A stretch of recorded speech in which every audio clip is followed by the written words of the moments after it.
morning and welcome to week 4. Congratulations to you. You made it. You have made it through this course.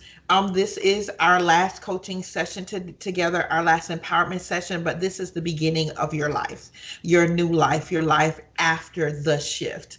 And know that there will be many shifts that come, but everything that you've learned in this course is going to teach you how to shift with God, to shift successfully. And remember, is not always counted in the ways that we think. The fact that you finished this course was a shift for many of us. Completing the course was a shift, right? Our next step, as I said, is living it.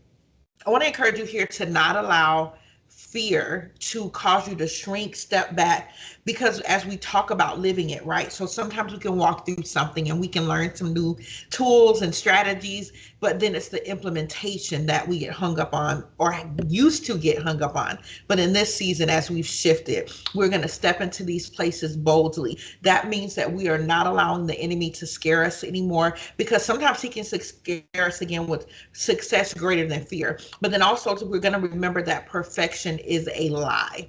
Perfection is never something we can do on our own. If it was possible, Jesus would not have had to shed his blood and sacrifice his blood for our salvation, because we would have had the ability to be able to do it. We just don't. But that's okay, because he did it for us, so that we wouldn't have to, because we couldn't.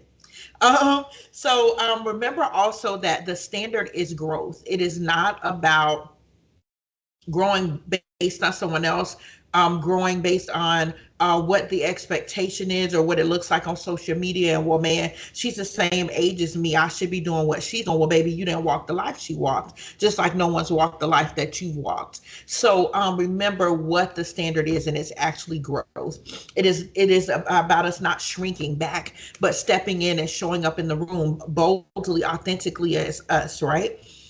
It is about us becoming the version of us that God intended for us to be in this season. As I mentioned earlier, there will be other shifts, and you want those shifts to come, because we should be continuously going from faith to faith and glory to glory. That's real churchy. But what it's basically saying is this: we should be growing in every season of our lives. There's something God's going to call us to. There's something that we're assigned to in our lives, and it's going to take us lining up with God's will.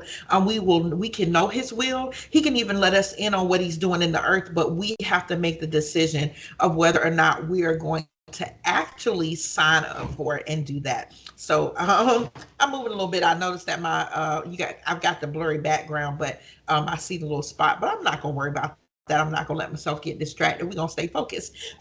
So anyways, it's about evolving, but it's never about perfection, because the Bible tells us that God perfects us. That's his job, right?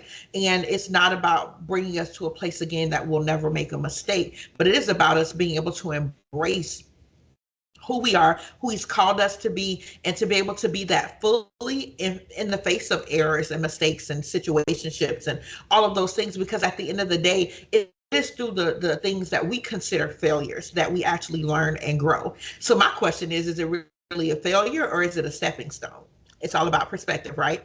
So listen, over these last 4 weeks, we've learned several things. We've learned how to unpack and take authority over the things that cause us to be caught in secular patterns, to cause us to be continuing to repeat the same things over and over again. In the Bible, one of the apostles said, the thing that I should do or that I would do, I don't. And the thing that I shouldn't, I do. And here he is, a man of God, like just as we are, women of God, filled with, God's spirit. And there are things that we desire to do that we often might find ourselves not doing. And so that was an example there in the Bible about how cycles take place in our lives, but that we can also take authority over those things. So we've learned how to unpack the things that cause us to get stuck. We learned how to process those things. You also learn how to change your brain, like literally teach your thoughts to travel down a different neural pathway. That is changing the makeup of your brain, the way that the neurons travel. But it's also changing how you think, your perspective, and it's changing how you live. When we are able to walk in a place where we believe God, like wholeheartedly believe him. And that doesn't mean that doubt doesn't show up, because doubt gonna show up because the enemy gonna always be doing what he does. But because he is never going to be bigger and stronger and better than the God that lives on the inside of us, then when those things show up, It's okay because we're going to stand boldly in our authority and power. So we've learned how to teach our mind to shift and to change, because we are literally what we think. And the Bible tells us that as a man thinketh in his heart, so is he. And then it goes on to give an example about how someone will say, oh, I love you, I'm this, I'm your buddy, I'm your friend, yada yada yada. And that's the Vivian Bell version, and the addition of it. He says, but their heart is far from you. But what we've learned is that what we think matters, and that's why God also examines the heart of man, because the reality is that we can have certain behaviors, but those behaviors can be faked. They can be learned behaviors that we just do, as opposed to things who we really are. And that's where deception comes in. And so many times in our lives we've been deceived to believe that we were not enough, that we were not successful, that we could not live the abundant life. But Christ came so that we could have life and have it more abundantly, meaning I came to give you abundance, but it needs to keep growing. I want it to exceed the abundance. That's why he says he will exceed anything that he will abundantly exceed anything that we can ask, think, or even imagine. So I often tell my children, it doesn't matter what you think or ask God for or believe God for or imagine, he desires to top that. So no matter what it is, that desire in your spirit, that though your circumstances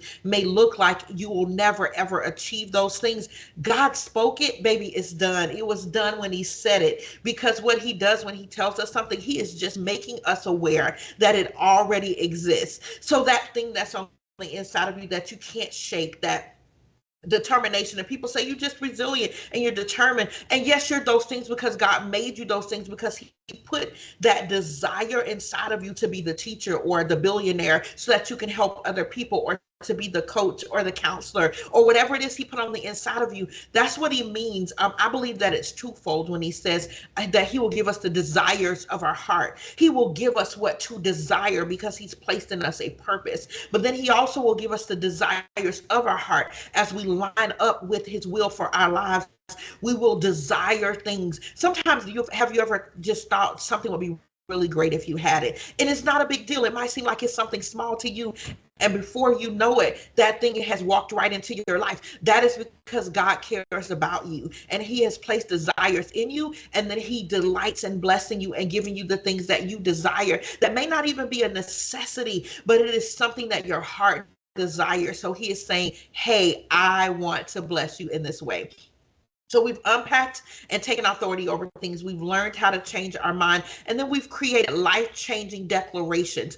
When we speak a thing, according to Job 22 and 28, it says, you shall decree a thing and it will be established for you, and light will shine upon your ways. Another version of that says, and you shall declare a thing. Basically, when a decree and declaring something, that's an authority. And God has given us authority and power, and we are learning, and we have learned to, and we're going to walk it out and live it, right? And so you've also journaled, and with God's divine guidance, you processed your feelings, or you've begun to learn the process of processing your feelings.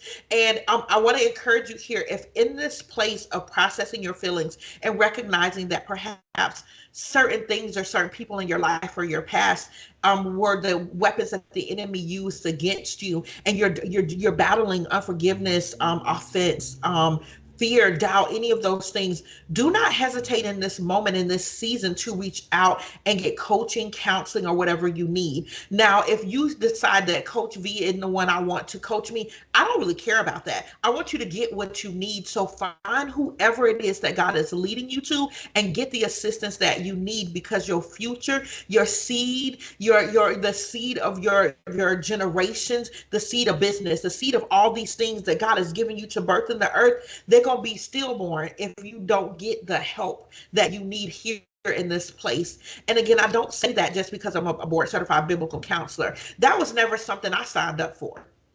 However, it was something that God had always prepared me for through my grandmother, that I didn't realize until the season of me continuing to go back to get my CPA and everything falling apart, and God saying to me, hey, okay, listen, you're going to be a counselor and you're going to specialize in marriage and family counseling. And of course, me and my humanity, I said, okay, God, I believe you, but we couldn't have done this before I got divorced. Like, okay, for real. But he has purpose and everything has purpose, because the reality is I've never lost my love for marriage, for being married, for being a wife, for being a mother. I was born to and for those things. So though I've walked through a season after my divorce, that season was just to prepare me and to get me to be exactly who and what I am. So as I walk into my next season of life, and that husband that God has prepared for me, who is going to make room for every gift and every talent and every part of me, because he knows that I am the one that God ordained for his life, I will be that woman that I need to be, and he will have already made space to be the man that he needs to be, and be secure enough to be able to make room for me to continue to grow and evolve, and I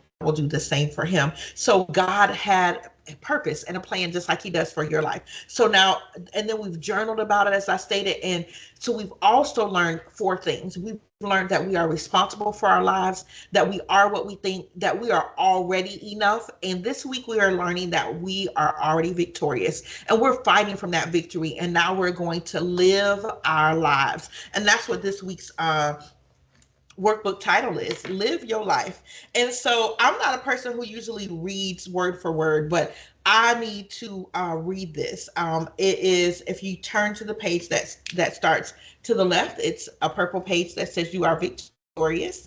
And then the next one says our step 4, which is live your life. And so let me pause here. So before I go on, it says your life, not anybody else's life, not the life that your mama wanted for you, or not the life that your daddy wanted for you, or maybe not the life that you thought you would have, but you didn't have your mama and daddy in your life, or maybe they weren't what you needed them to be in your life, or that you felt you needed to be. Because the thing that I've learned throughout my life is that even when people who should do things for you didn't do them, God never left you without. Because if you think back about that older lady in the neighborhood who always encouraged you, or that teacher who gave you favor, and all of those things, God was always lining up the support that you needed.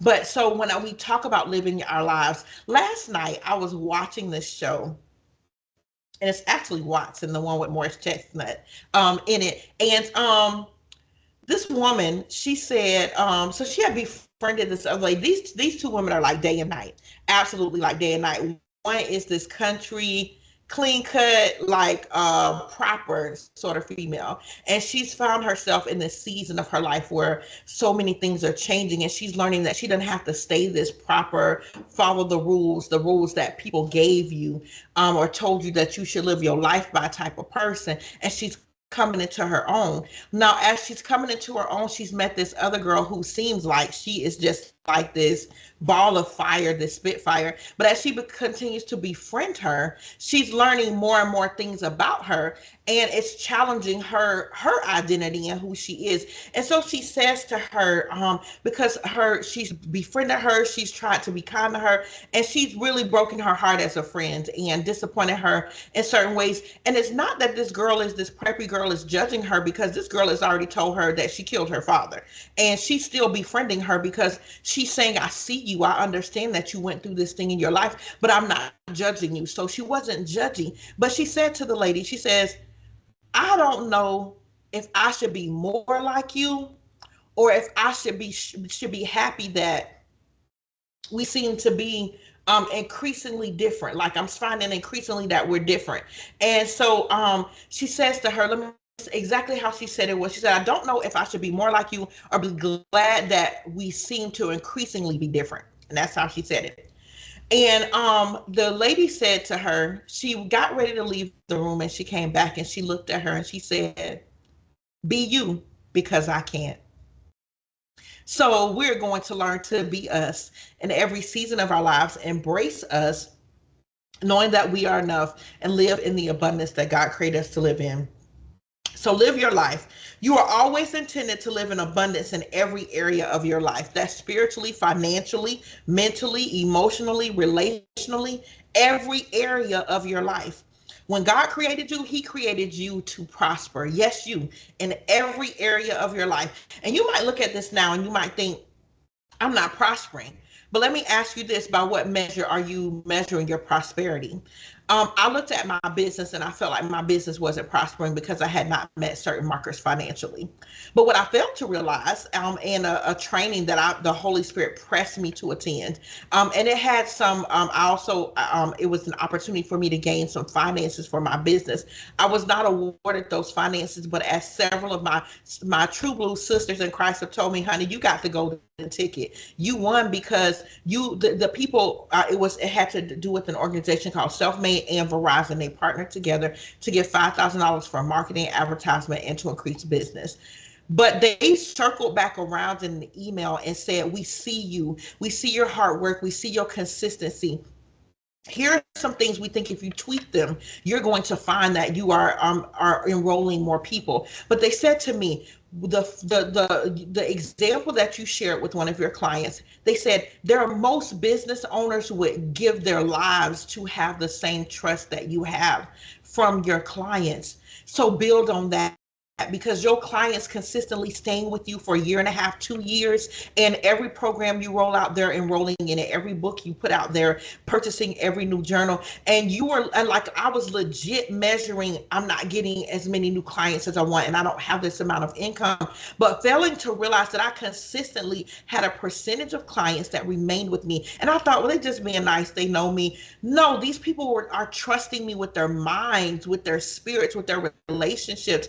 And it went from mental health coaching to business to helping them incorporate their businesses to taking additional coaching programs.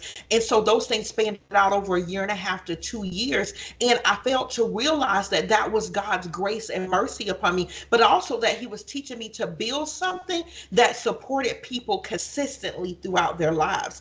And then once they meet a particular marker, not only are they walking away renewed in who they are in Christ, but on fire in every area of their lives. So I was measuring wrong. How are you measuring your prosperity? How are you measuring it? Because once we can see God's prosperity in the way that we need to, in the places we need to see them, we're not going to have an issue prospering in other areas, including our finances. And please let me make this very clear. God intends for us as his children to prosper in our finances as well. He absolutely does. That comes with some stewardship and all of those things. But God has made us promises that are attached to our giving, that he will bless us and do so abundantly. And I couldn't move on from that place, because sometimes we are raised and taught, even when we were raised in church, that poverty is the beautiful thing of Christianity, and that is the furthest thing from the truth. All right, so I'm jumping back into this. It's time for you to put into practice everything that you've learned. So this week we're going to make shifting goals. We're going to set shifting goals. We're going to practice self-care, and we're going to strategically plan our months and days ahead. Now, this is about us walking in abundance.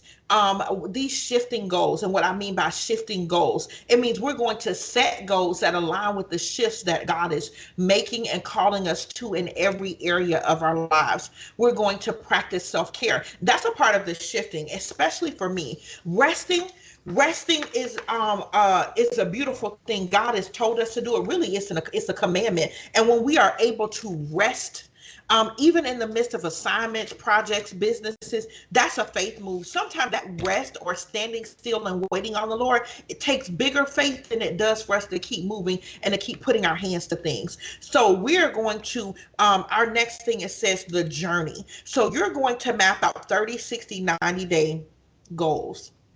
And I need you to be in prayer about these goals, because God has been talking to you and revealing some things to you throughout these last 4 weeks. And you are going to need to lock into that. You're going to need to say, hey, God, what is it you want me to do? And then ask God to break down, okay, what's my 30 days, 60 and 90, because there's steps. You don't jump out and run and do it all at one time. Now, there's some things you might be able to do expediently, maybe faster than other people, because God is blessing and blowing on that thing. And he's giving you the gift of supernatural productivity. He's put his super on your natural. But we want to be able to not only just pace ourselves, but make sure we are in the rhythm of God. Then you're going to find some pages, multiple pages of self-care.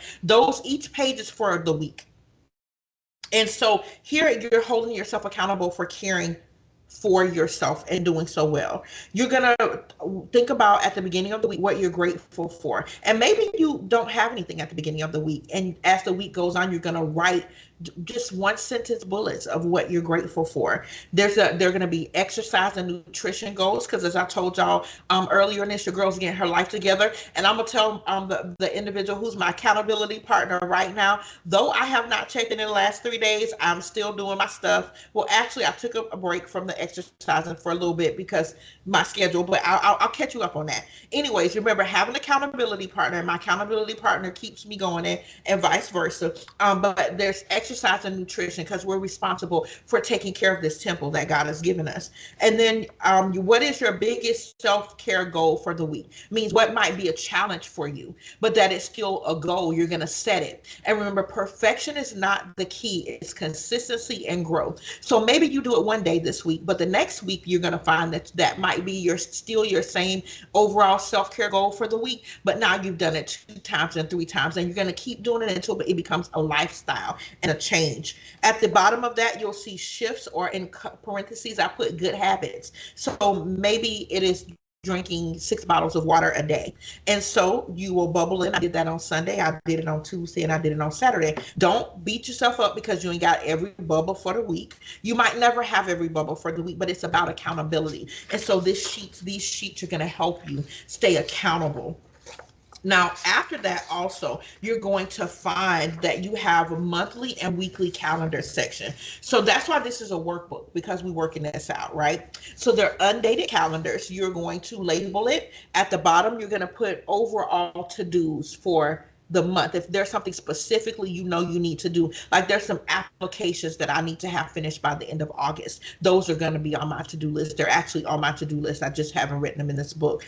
And then what are your goals? So a to-do list and goals are 2 totally different things. So a to-do list are things that I actually need to get done and check off my list. My goals, they're things that I need to do as well, but they're here to keep them in the forefront of my mind. Like maybe my goal is to lose 10 pounds in the next 60 days. So I'm going to write that here, and it'll go over to the next month as well. It's there to keep it in the forefront of my mind. So when I'm looking at my calendar, when I go back and reflect over the monthly calendar every week, every day, I'm going to remember this is my goal, and that's going to remind me to adjust accordingly, like just eat a little bit of ice cream and not the whole half a gallon in one sitting. I do love ice cream, and I do love cheesecake, but I'm adjusting. So my goal reminds me that, honey, it's better to get that yogurt that tastes like cheesecake, because that's going to help you keep you regular, and it's going to help you just be healthier. And so get the cheesecake flavor as opposed to the cheesecake. And it doesn't mean I deny myself cheesecake. It just means I don't eat it every day. It means that when I really want something else that's sweet, I'm going to eat something that's healthier, that is still fixed, get that little sweet tooth in there fixed, but it's going to keep me healthy as well. And then you have a weekly planner where you can map out appointments, important appointments, or things that you need to do for that day. And then there's a place at the bottom to make notes about that week, or something that you need to remember that you carry over to the next week. You got several of those weekly planners, and then you'll roll into another monthly planner. So the things that you placed here in the journey for 30, 60, 90, you're going to be able to track all of those here at the end of this workbook. Well, I have really, really enjoyed being with you all here. Whether you are in the initial cohort of those of us who came in together and said, hey, for 2025, we're going to shift. And for 2025, we're going to do this together. And you are able to get in the introductory section and got all the discounts, or you are coming in, it doesn't matter. Know that whether you are watching this week after week when I've recorded them and been here with you, or if you are doing this a year from now and it's not 2025 and it's 2028, honey, know that I've prayed for you, that this shift has always been a God-ordained thing for your life, and to stick to it, because the you that's on the other side, my sister, my brother, because there are men who also follow my coaching and sign up for the programs. The version of you that's on the other side of this shift is absolutely worth it, and he or she will thank you in the end, I promise. Well, It has been a pleasure to coach you. I am Coach V, Vivian Bell, your board certified biblical counselor, master mental health coach, certified parenting coach, certified executive and corporate and executive coach. It's so many other things I could say, but those are all just things that get me into the room so that I can encourage you to walk in your purpose and be boldly, confidently you. Remember always to be good to you and to mind the things that matter. And honey, you will always be something that matters. So be good to you. God bless you and let's share.